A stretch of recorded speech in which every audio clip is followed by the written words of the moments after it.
Oh yeah, the nihilism, because we were just talking about how I think the population at large has kind of come to the conclusion that all of the institutions are ideologically captured and corrupt, and everything that we looked to for guidance as an institution previously has kind of been, I guess, disassembled and destroyed.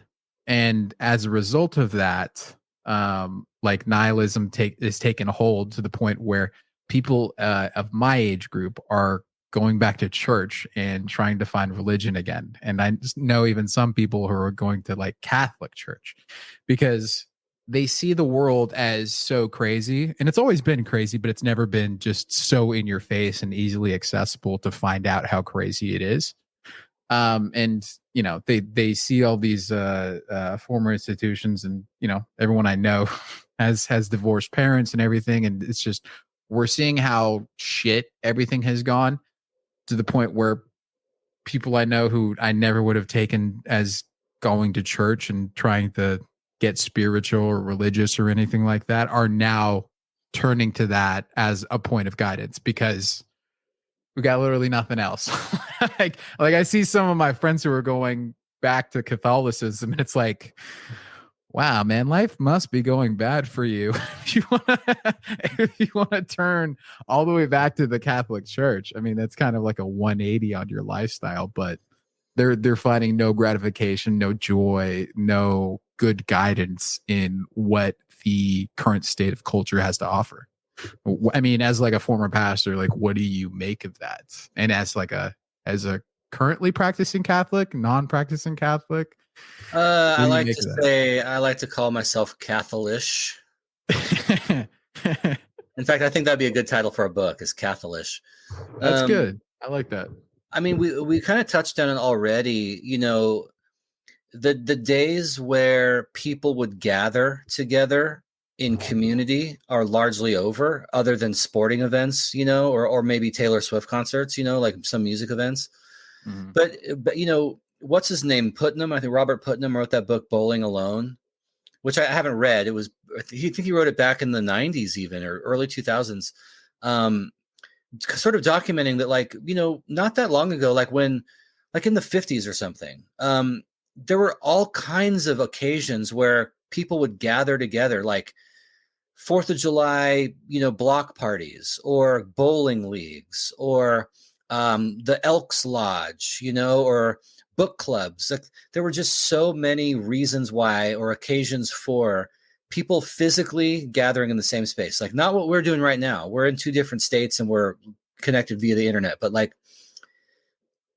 largely most of those occasions for community, even like that show Cheers, you know, it's like a place where everybody knows your name, you know, like there's some of that in, like, you know, the restaurant industry, which is I used to be a part of, where it's like, you know, there was a time where I could walk into almost any restaurant in town and people would know me and I would know them, but that's rare. And so I think like one of the only occasions left is church, you know, because when you go to a sporting event, you're not interacting other than maybe a high five to the dude next to you if your team scores a touchdown or something, but you're not like, you when the you know, when the final bell rings, you're not like, yo, so you don't turn to a stranger and be like, how are things going in your life? Is there anything I can do to help you? Like, you don't do that.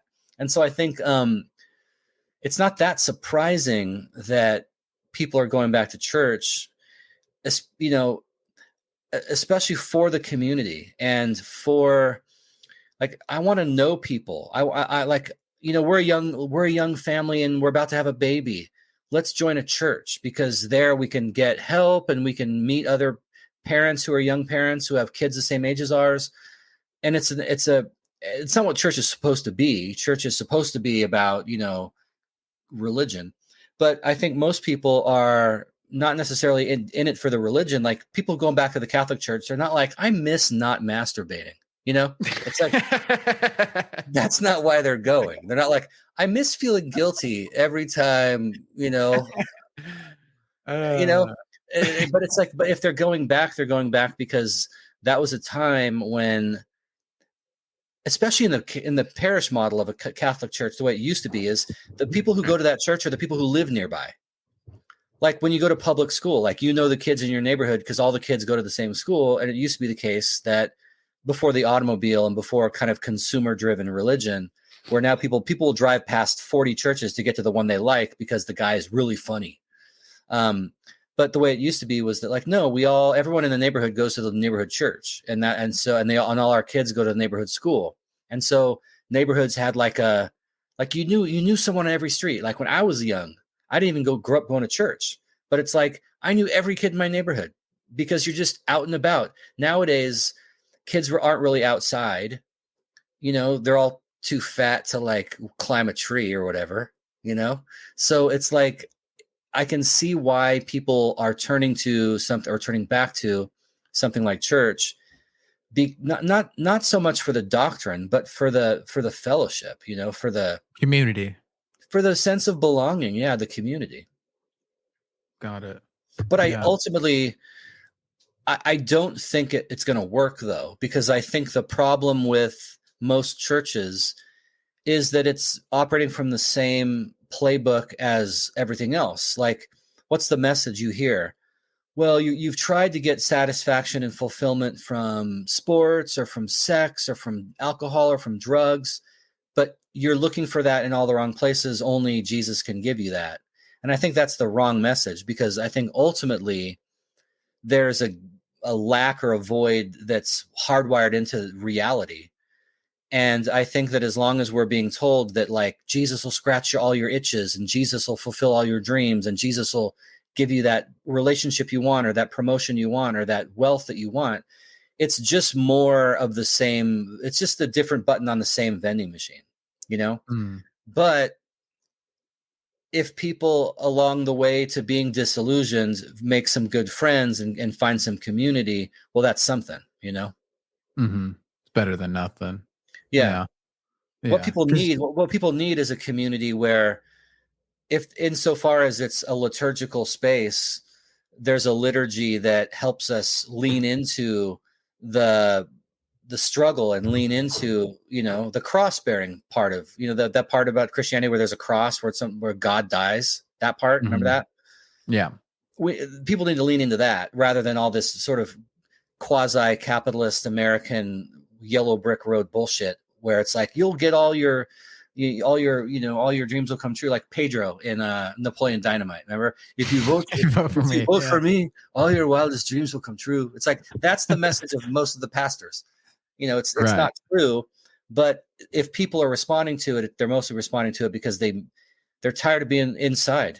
You know, they're tired of Mm-hmm. being like connected online. They want to find some actual people. Like if you know, like if I'm getting sick, I want someone to knock on my door and bring a meal over, you know, like real Mm-hmm. help. Like that's why when I was first Catholic, I used to say, I'm religious, I'm not spiritual. Instead of I'm spiritual, not religious, I'd say I'm not spiritual, but religious. Because it's like I don't care about goosebumps, but I care about helping actual people with actual things, physical things like blankets, food, Mm-hmm. a visit, you know, a kind word. Like that to me is not spirituality. It's in a sense it's religion. But Right. And it's but also way less annoying than saying I'm not religious, I'm spiritual. right. I hate that. It makes my eyes roll so hard. I think they're gonna fall out of my head. Yeah, like you fall backward because you roll your eyes hard so bad, you know. Yeah. Disgusting. Yeah. Yeah. Because I guess that makes sense because going into church and trying to find that community when having been locked inside for so long and being told that, you know, the world's crazy and you're the reason for it and you might be bad, you might be contributing to the annihilation of the planet's ecosystem and everything like that. It's just, you know, I get people wanting a sense of community and wanting a sense of belonging after, you know, 24 people called him a rapist online for not liking the new female Ghostbusters movie. Right. Yeah. Yeah. Yeah, and it's like if it's a community of grace, and a lot of times like these communities of grace are no different from the people who watch MSNBC. We have grace for you as long as you are just like us, you know. So it's like the prejudice cuts both ways. But yeah, I think people at the end of the day, like I look, I mean, how many people in my life have I known who switched denominations and have no understanding of what the denomination that you just left taught and what the one you're going to teaches? They don't even Mm, think about it. It's right. like, no, but like my son and my daughter and her husband and their young family, they go to this Lutheran church, so we're going to become a Lutheran. And it's like, Mm, well, yeah, I'm sure the Lutheran pastor is a little bit disappointed that you're not becoming a Lutheran for Lutheranism, but right. but there is that longing that people have for some tangible, you know, community and connection that can't be done with. That's why, like, when I was a pastor, like, a lot of churches would be like, oh, you can do your offering online, you can set up for an auto pay if you want to do your tithing that way. And I was always against that, because it's like, no, it's supposed to be, this whole thing is supposed to be physical. You're not supposed to be able to go to church on the internet. And you certainly shouldn't go to give your offering on the internet. That's some mindless deduction from your checking account, like your Netflix bill. But it should be something purposeful and tangible. And, like when they'd give their kids, like each of their kids gets a $5 bill to put in the offering plate. And it's like, that's good. Like, that's teaching a child, like, this is money that I could buy candy bars with, but I'm going to put it in here because we love this community and this family. And we want to support it. And it's like that stuff like that, I think, is old fashioned, but it's like, there's a reason why some people are turning back to old fashioned stuff. Like, Mm. I remember when women didn't have penises, like old fashioned stuff, Old fashioned. Yeah. Call you me know, old fashioned. Call me old, old yeah, fashioned. yeah. But do you think because of that the church will risk destroying itself? So say like people are going back to church and trying to get this sense of community and this sense of belonging again, and they're being fed the message of, oh, everything in life hasn't brought you this sense of gratification and happiness. Jesus will do that. Being in the church and fulfilling his purpose will do that, while at the same time not being genuine and honest about the fact that, like, okay, yeah, it's entirely true that Jesus wants you on his side and he wants to be with you and he wants to have a relationship and love you, but his purpose for you might be to get strung up on a cross and have your hands and feet nailed to it. Like, it might be complete, that might be your purpose, is complete suffering and agony. Yeah, I don't think that's why the most popular churches are the most compromised, watered down churches, because people like it. People want to be they want to get, their ears tickled. All of the good, Um, none of the bad. yeah, and it's like, and that's why um churches that offer a version of the faith that's sustainable, which means it's not just one big mountaintop experience after another. It's not a big high octane fireworks show of spiritual goosebumps every Sunday. The churches that offer that, they get big really quick, but they don't last. Like, that kind of, they it's a revolving door. Like, almost every person I know from my former denomination that was like a big kind of mega church style evangelical Southern California type of church, the people who are still there from when I was there mostly work there. So it's like, that's their job. Like, they're pastors now. They got their own little fiefdom now. And a lot of them are really good people and they're faithful. They're not, I don't want to make it sound like I'm cynical about all of them, but most of the people who are just civilians move on, because it's like they experience a little bit of suffering, a little bit of life. And they're like, man, this isn't not what I was promised. I was promised, like, peace, love, joy, fulfillment, and lasting happiness. All I've got is, like, I mean, there's this one preacher guy who says, he had this great line. He goes, Christianity promises four things: temptation, suffering, persecution, and everlasting life. Like, that's it. And it's like, I would quibble with that a little bit, but it's like, the point behind it is like, yeah, the promise is hardship. The whole thing is, if you can't take up your cross and follow me, you're not worthy to be my disciple. So you're supposed to die. You're supposed to enter into the death of God If in it a, yeah. if it was easy, it wouldn't be worth it. Yeah, and it's like, I think what is easy is for a bunch of rich white people to get together and congratulate one another and pat each other on the back every Sunday, and everyone's got their white teeth and their salon tan and their Ozempic and their hair plugs and their filler and their all that, And it's like, yeah, you can get that you can sustain that, but you don't suffer. Like you don't, if you make $750,000 a year, you don't suffer. And so this is not even Christianity at this point. This is just a social club with Jesus as a footnote to the capitalism or something, Right. but I think, This is just another equinox for you. yeah. And you'll never ever grow or change or learn anything. So I think if people are going back to churches and they're finding community, well, then that's great.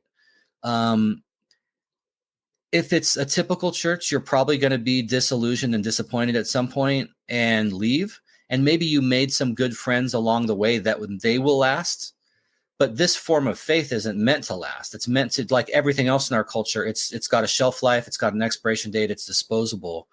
That's not how Christianity is supposed to be. But the reason you don't see a lot of churches telling the truth is because those ones have 18 people in them. Mm-hmm. And that's not sexy. And you're not going to get, no one's going to want to interview you. No one's going to put you on the cover of the magazine if you have a church of 18 people. Right. And do you think that's why Catholicism is going to be the only big church that can stick around long term? Because it's it's been around for so long, and while they have like changed and morphed to adjust to, I think, like the modern societal dynamics, they're still for the most part sticking to their guns, saying like, this is what we've always believed, this is what's always worked, we're not changing. Well, yeah, and the Catholic understanding of itself, Catholicism's understanding of itself, is that we can't change it. Like it's been handed to us. Like it's not like a waiter doesn't, Not malleable. Yeah, a waiter doesn't rearrange the food on the plate as he's bringing it out to the table, right?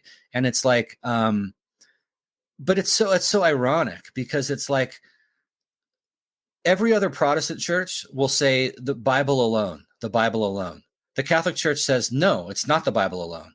But who's the only church left that still thinks that like being gay is wrong and that women can't be priests? It's the Catholics. So it's this weird irony where it's like they sound so liberal to a Protestant, but every mainline Protestant denomination has gone liberal, and the Catholic Church has been there for 2,000 years, going like, "Yeah, man, you can't be a priest unless you're a man, and you can't be a priest unless you're celibate in most Catholic rites." So it's this weird thing where like Protestants think they're preserving conservatism by prizing the Bible, but every denomination started out prizing the Bible, and every one of them, according to that paradigm, is completely compromised. Meanwhile, the Catholics never even bothered saying the Bible alone, but they're the only ones who are still doing all this.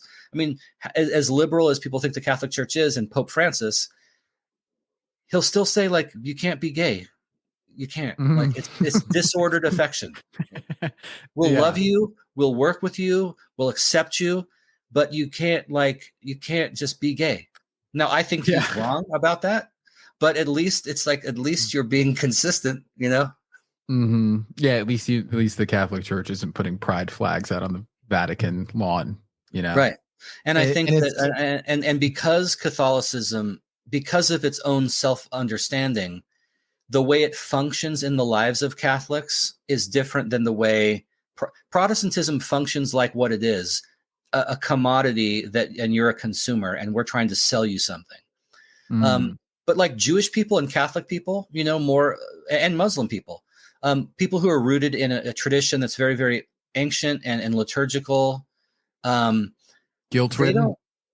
What's that? Guilt-ridden? Well, that too, but I don't know. I mean, Catholics for sure, but I don't know I don't know a lot of like Orthodox Jews, but they don't seem super neurotic like Catholics are about all this guilt. But the point is that like, Catholics don't look at their church as just another denomination. Like they wouldn't, like a real Catholic who's catechized and like serious about it. They don't think like, I'll just go to the Lutheran church because that's where my son and his new family, his daughter and his wife and kids are going. It's like for a Catholic, it's like, no, this is the church. This is the only one.